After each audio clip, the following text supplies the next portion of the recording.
Tu es assis là, dans cette pièce, remplie de voix, de rires, de cette agitation, qui semble ne jamais s'arrêter.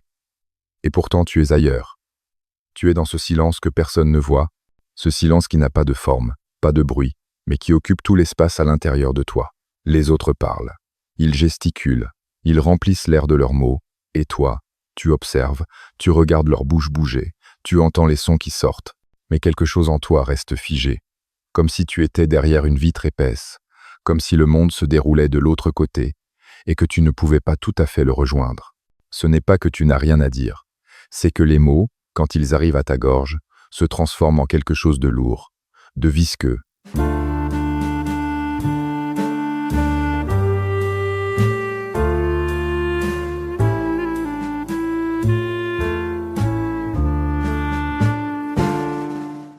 Quelque chose qui refuse de sortir. Alors tu hoches la tête, tu souris un peu, tu fais semblant d'être là. Mais au fond, tu es perdu dans ce labyrinthe intérieur où les pensées tournent en rond, où chaque phrase que tu pourrais prononcer est déjà décortiquée, analysée, jugée inadéquate avant même d'avoir franchi tes lèvres. Et personne ne remarque. Personne ne voit que ton silence n'est pas paisible, qu'il n'est pas choisi, qu'il est plutôt une forteresse que tu as construite pierre par pierre, sans même t'en rendre compte. Une forteresse qui te protège, mais qui t'isole aussi, qui te garde au chaud, mais qui t'empêche de respirer pleinement. Tu rentres chez toi après cette journée où tu as été invisible, où tu as glissé entre les moments sans laisser de traces, et tu t'allonges sur ton lit, et là, dans le silence de ta chambre, tu sens ce poids qui s'installe sur ta poitrine, ce poids que tu portes depuis si longtemps que tu ne sais même plus quand il est arrivé. C'est comme un brouillard épais qui enveloppe tes pensées, qui rend tout flou, tout distant. Tu te demandes parfois si les autres ressentent ça aussi. Cette impression d'être un fantôme dans sa propre vie, cette sensation de regarder le monde à travers un voile, de ne jamais tout à fait appartenir à l'instant présent. Et puis tu te dis que non, que eux, ils semblent tellement à l'aise, tellement naturels dans leurs interactions, comme s'ils avaient reçu un mode d'emploi que toi, on a oublié de te donner. Ils rient facilement, ils parlent sans effort, ils occupent l'espace sans se poser de questions, et toi, tu te recroquevilles, tu te fais petit, tu essaies de ne pas déranger, de ne pas prendre trop de place. Parce que quelque part, tu as appris que ta présence devait être discrète, que tes besoins devaient passer après ceux des autres, que ton existence devait se faire murmure plutôt que cri. Ce silence en toi, il a une texture, il a une forme que personne ne peut voir de l'extérieur. C'est comme une mer gelée, une surface lisse et froide, sous laquelle grouillent des milliers de choses vivantes, des émotions qui se bousculent, des désirs qui n'ont jamais trouvé de mots, des colères qui sont restées coincées dans ta gorge depuis des années. Tu as appris à naviguer sur cette glace, à marcher prudemment pour ne pas la briser, parce que tu as peur de ce qui pourrait remonter si elle se fissurait, peur de cette avalanche de sentiments que tu as si soigneusement enterrée. Alors tu restes là, figé dans ce silence qui te définit maintenant, qui est devenu ta signature, ton identité aux yeux des autres. Oh lui, il est calme, il est réservé, il est sage. Mais ils ne savent pas que ce calme est un ouragan retenu, que cette réserve est une prison que tu as construite toi-même, que cette sagesse n'est que la fatigue d'un enfant qui a dû grandir trop vite, qui a dû apprendre à lire les humeurs des adultes, à anticiper leurs besoins, à disparaître quand il le fallait. Tu te souviens de cette maison où tu as grandi, de cette atmosphère particulière qui flottait dans l'air comme une tension électrique juste avant l'orage. Ce n'était pas forcément violent, ce n'était pas forcément bruyant, mais il y avait quelque chose, une lourdeur, une inquiétude qui imprégnait les murs, qui se glissait sous les portes, qui te trouvait même dans ton lit la nuit. Tu te souviens de cette façon que tu avais de tendre l'oreille, d'écouter les conversations des adultes à travers les cloisons, d'essayer de décoder leur silence, leurs soupirs, leurs portes qui se fermaient un peu trop fort. Tu étais devenu un détective des émotions, un expert en micro-expression, capable de lire sur un visage si la journée serait douce ou difficile, si tu pouvais exister pleinement, ou s'il valait mieux te faire oublier. Et cette compétence, tu l'as développée avec une précision chirurgicale, parce qu'il fallait bien survivre, parce qu'il fallait bien naviguer dans cet univers où les règles changeaient sans préavis, où l'amour était conditionnel à ton invisibilité, où ta sécurité dépendait de ta capacité à ne pas faire de vagues. Tu te rappelles de ce moment précis, être avais-tu 5 ans, être 6, où tu es entré dans la cuisine avec une joie débordante, avec cette excitation de l'enfance qui ne connaît pas encore la retenue. et tu voulais raconter quelque chose qui te semblait immense, capital, une découverte ou une idée qui te remplissait le cœur. Et tu as commencé à parler, les mots se bousculaient, ta voix était haute, claire, pleine de vie, et puis tu as vu ce regard de l'adulte qui était là, ce regard fatigué, agacé, ce froncement de sourcils presque imperceptible, cette main levée qui disait « pas maintenant », ce soupir qui signifiait que tu étais un poids, une charge de plus dans une journée déjà trop lourde. Et dans ce moment-là, dans cette fraction de seconde, quelque chose en toi s'est éteint. Pas complètement, pas brutalement, mais comme une flamme qui vacille et qui décide de se faire toute petite pour ne pas être soufflée. Tu as avalé tes mots, tu as ravalé ton enthousiasme, tu as senti cette boule se former dans ta gorge, cette boule qui est restée là pendant des années, qui s'est transformée en ce silence que tu portes aujourd'hui. Et ce n'était pas méchant, tu le sais bien. Cet adulte n'était pas un monstre. Il était juste épuisé, submergé par ses propres démons, ses propres peurs, ses propres manques. Mais toi, tu ne pouvais pas comprendre ça à 5 ans. Tout ce que tu comprenais, c'est que ton existence était de trop, que ta joie dérangeait, que tes besoins étaient un fardeau. Alors tu as pris une décision silencieuse, inconsciente, mais d'une logique implacable pour un enfant qui veut simplement être aimé, qui veut simplement se sentir en sécurité. Tu as décidé de devenir petit, de devenir discret, de devenir invisible. Tu as décidé que si tu ne prenais pas de place, si tu ne demandais rien, si tu ne faisais pas de bruit, alors être qu'on t'aimerait, être qu'on te garderait, être que tu serais enfin assez bien. Et cette stratégie, elle a fonctionné, en quelque sorte. On te disait que tu étais un enfant facile, un enfant sage, un enfant qui ne causait jamais de problème. Et toi, tu prenais ces compliments comme des médailles, comme des preuves que tu avais trouvé la bonne formule, que tu avais déchiffré le code pour être accepté. Mais ce que tu ne voyais pas, ce que tu ne pouvais pas voir à cet âge-là, c'est que tu étais en train de t'amputer de toi-même, que tu coupais les parties de toi qui débordaient, qui criaient, qui riaient trop fort, qui voulaient être vues et entendues. Tu étais en train de construire un personnage, une version édulcorée de toi-même, une version qui correspondait aux attentes, qui s'adaptait aux besoins des autres, qui existait uniquement en fonction du regard extérieur. Et pendant ce temps, le vrai toi, celui qui avait des désirs, des opinions, des rêves immenses, celui-là se recroquevillait de plus en plus profondément à l'intérieur, il s'enfonçait dans les sous-sols de ton être. Il apprenait à se taire, à attendre, à espérer que être un jour, il pourrait sortir sans danger. Mais les années passaient, et ce jour ne venait jamais, et plus tu attendais, plus les murs se fortifiaient, plus le silence devenait ta nature, ta seconde peau, ton identité.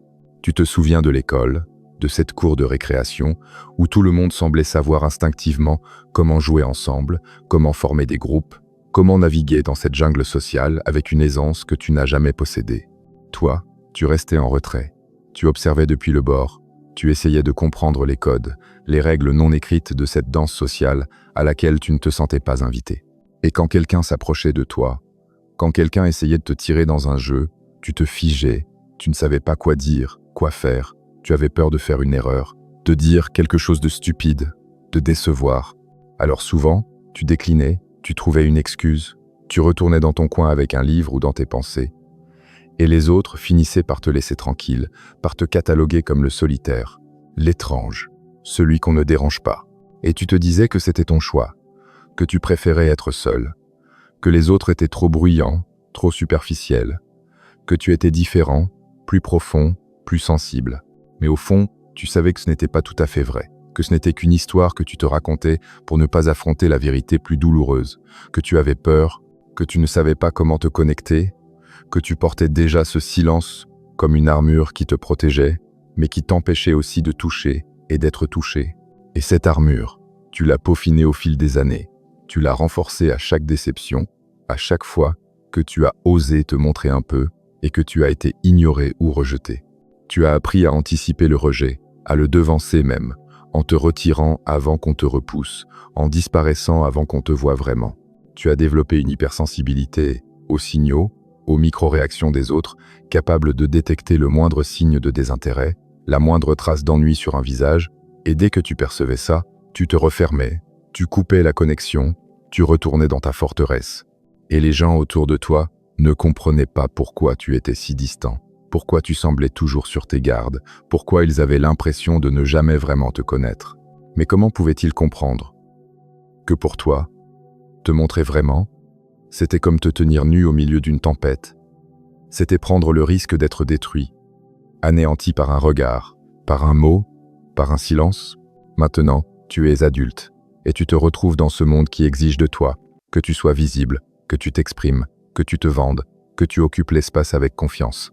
Tu es dans ces réunions où tout le monde parle fort, où chacun essaie de briller, de montrer sa valeur, et toi, tu es là, avec toutes ces idées qui tournent dans ta tête, avec ces contributions que tu pourrais apporter, mais les mots restent coincés, ils se bousculent dans ta gorge, ils s'en mêlent, et quand tu essaies finalement de parler, ta voix sort trop faible, trop hésitante, et quelqu'un te coupe, ou pire, personne ne semble t'entendre, et tu te retrouves à nouveau invisible, à nouveau inexistant.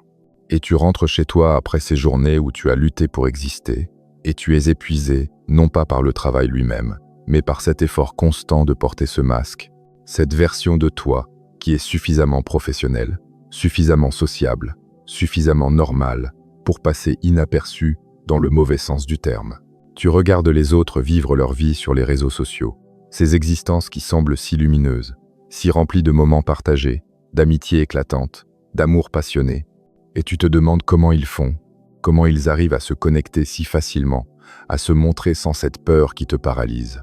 Tu voudrais leur demander leurs secrets, mais tu sais que s'ils te répondaient honnêtement, ils te diraient probablement qu'ils n'y pensent pas, que ça vient naturellement, que c'est juste qui ils sont. Et toi, tu réalises que c'est justement ça le problème, que pour eux, c'est naturel, alors que pour toi, chaque interaction est un calcul, une stratégie, un effort conscient qui te vide de toute ton énergie. Tu as l'impression d'être un acteur qui joue un rôle 24 heures sur 24 et tu ne te souviens même plus du script original, de qui tu étais censé être avant de commencer à jouer. Ce silence qui habite en toi, il a maintenant des racines si profondes qu'elles touchent le centre de ton être. C'est devenu ta façon de respirer, ton rythme cardiaque, la basse continue de ton existence. Et le plus étrange, c'est que parfois, tu ne sais même plus si tu veux vraiment qu'il s'en aille. Il y a quelque chose de familier dans cette solitude, quelque chose de confortable dans cette distance que tu maintiens avec le monde. C'est ton territoire, ton royaume silencieux, où personne ne peut t'atteindre, mais où tu es aussi prisonnier, comme un roi enfermé dans son propre château. Tu as construit ces murs si hauts, si épais, que maintenant, même quand quelqu'un s'approche avec de bonnes intentions, même quand quelqu'un essaie vraiment de te voir, de te comprendre, tu ne sais plus comment abaisser le pont-levis, comment ouvrir les portes, comment laisser entrer quelqu'un sans avoir l'impression que c'est une invasion, une menace à ton équilibre précaire. Et il y a cette douleur aussi, cette douleur sourde et constante qui vit juste sous ta peau, cette sensation que tu passes à côté de quelque chose d'essentiel, que la vie se déroule quelque part, et que toi, tu es bloqué dans cette bulle de verre, où tu peux tout observer, mais rien ressentir pleinement. Tu regardes les gens s'embrasser, rire aux éclats, pleurer ensemble, et tu te demandes si tu es capable de ça, si tu pourrais un jour te laisser aller assez pour vivre ces moments avec toute leur intensité, sans cette voix dans ta tête qui analyse, qui juge, qui te rappelle de garder le contrôle, de ne pas trop en montrer, de ne pas être vulnérable. Parce que la vulnérabilité, pour toi, c'est le danger absolu, c'est le souvenir de cet enfant qui s'est ouvert et qui a été repoussé, c'est la certitude que si tu te montres vraiment, tu seras rejeté, abandonné, considéré comme insuffisant. Alors tu continues à porter ce masque, ce visage neutre et contrôlé qui ne laisse rien transparaître. Et sous ce masque, tu suffoques, tu cries en silence, tu supplies pour que quelqu'un devine ce qui se passe vraiment, pour que quelqu'un perce ce mur et vienne te chercher là où tu es vraiment, dans ces profondeurs où tu t'es caché il y a si longtemps. Mais en même temps, tu as tellement peur que ça arrive, parce que tu ne sais pas qui tu es sans ce silence. Tu ne sais pas ce qui resterait de toi si on enlevait cette armure que tu portes depuis l'enfance. Est-ce qu'il y aurait quelque chose en dessous? Est-ce que ce vrai toi existe encore? Ou est-ce qu'il s'est dissous au fil des années, étouffé par toutes ces couches de protection que tu as accumulées? Mais tu sais, au fond, tu sais que cet enfant est toujours là. Il est recroquevillé dans un coin sombre de ton être. Il attend, il espère, même s'il a appris à ne plus y croire vraiment. Il se souvient de cette époque où il voulait simplement être vu, où il voulait que quelqu'un lui dise « Je te vois, tu es important, Ta voix compte, tes émotions sont légitimes. Il se souvient de ce besoin si simple, si fondamental, qui n'a jamais vraiment été comblé et qui est devenu ce manque béant que tu essayes de remplir de 1000 façons, par le travail, par les accomplissements, par la perfection, en te disant que si tu es assez bon, assez compétent, assez utile, alors peut-être que tu auras le droit d'exister, peut-être que tu seras enfin assez. Et le plus tragique dans tout ça, c'est que tu as probablement déjà été aimé, probablement été apprécié, probablement eu des gens qui voulaient se rapprocher de toi, mais tu ne l'as pas vu, tu ne l'as pas cru, parce que ça ne correspondait pas à l'image que tu avais de toi-même, parce que tu étais tellement convaincu de ton invisibilité, de ton insignifiance, que quand quelqu'un te voyait vraiment, tu pensais qu'il se trompait, qu'il verrait bientôt la vérité et partirait. Alors tu sabotais, tu t'éloignais, tu trouvais des raisons de rompre les connexions avant qu'elles deviennent trop profondes, trop dangereuses, trop susceptibles de te blesser, quand elles se briseraient, inévitablement. Mais écoute maintenant. Même si ces mots sont difficiles à entendre, même s'ils font mal parce qu'ils touchent à quelque chose de trop cru, trop vrai, cette guerre que tu mènes depuis si longtemps, cette lutte constante pour être assez, pour mériter ta place, pour justifier ton existence, elle peut s'arrêter. Elle doit s'arrêter. Parce que tu es en train de te consumer de l'intérieur, tu es en train de dépenser toute ton énergie vitale à maintenir ces murs, à porter cette armure, à jouer ce rôle, et il ne reste plus rien pour vivre vraiment, pour sentir le soleil sur ta peau sans calculer comment tu dois y réagir, pour rire sans te demander si c'est approprié, pour pleurer sans avoir honte de ta vulnérabilité. Cet enfant en toi, celui qui a pris cette décision de se taire, de disparaître, il l'a fait parce qu'il t'aimait, parce qu'il voulait te protéger, parce que c'était la seule solution qu'il pouvait imaginer, à cet âge-là, pour survivre dans un environnement qui ne lui laissait pas d'autre choix.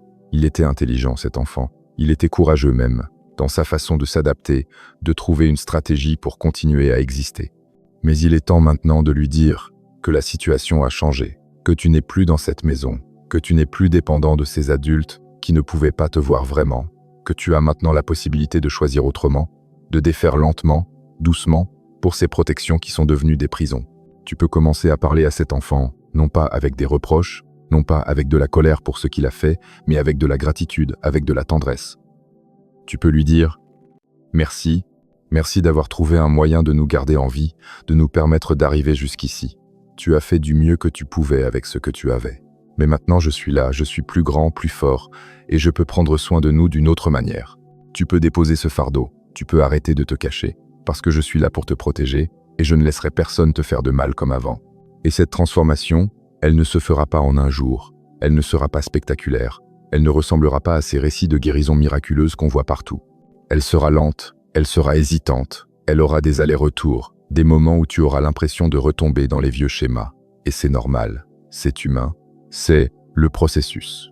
Mais chaque fois que tu choisiras de dire ce que tu penses vraiment, même si ta voix tremble, chaque fois que tu accepteras de te montrer un peu plus vulnérable, même si ça te terrifie, chaque fois que tu laisseras quelqu'un voir une partie de ce qui se passe vraiment en toi, sans tout contrôler, sans tout éditer, tu seras en train de défaire un peu plus ces chaînes, tu seras en train de respirer un peu plus librement. Tu n'as pas à devenir quelqu'un d'autre. Tu n'as pas à devenir extraverti, bruyant, constamment social. Ce n'est pas ça la guérison.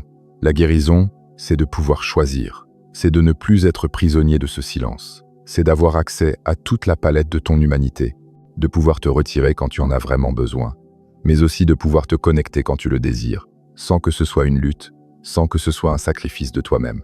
C'est de pouvoir exister pleinement, avec ta sensibilité, avec ta profondeur, avec ta tendance à observer et à réfléchir, mais sans cette souffrance constante, sans cette sensation d'être séparé du monde par une barrière invisible. Et peut-être qu'un jour, tu regarderas en arrière et tu verras le chemin parcouru, tu verras cet enfant silencieux que tu étais et tu ressentiras de la compassion pour lui, une compassion immense et douce, sans jugement, sans regret. Tu comprendras que tout ce parcours, même avec sa douleur, même avec ses détours, t'a amené à une profondeur d'être que peu de gens connaissent, à une capacité d'empathie forgée dans ta propre souffrance, à une compréhension des autres qui vient de ce que tu as traversé. Ce silence n'aura pas été vain, même s'il a coûté cher. Il t'aura appris quelque chose d'essentiel sur la nature humaine, sur la fragilité, sur la résilience, sur cette capacité extraordinaire que nous avons de survivre, de nous adapter, même quand tout semble impossible. Alors respire maintenant. Respire profondément et sens que sous toutes ces couches, sous tous ces mécanismes de protection, il y a toi, le vrai toi, qui n'a jamais cessé d'exister, qui a simplement attendu dans l'ombre que ce soit assez sûr pour sortir. Et peut être que ce moment, c'est maintenant. Peut être que ce lieu, c'est ici. Peut être que cette permission de simplement être, sans avoir à justifier, sans avoir à performer, sans avoir à disparaître, tu peux enfin te la donner. Pas pour les autres, pas pour correspondre à une image, mais pour toi, pour cet enfant en toi qui mérite enfin d'être entendu, d'être vu, d'être aimé exactement tel qu'il est, avec son silence et sa parole, avec ses peurs et son courage, avec toute cette humanité magnifique et imparfaite qui fait de toi ce que tu es.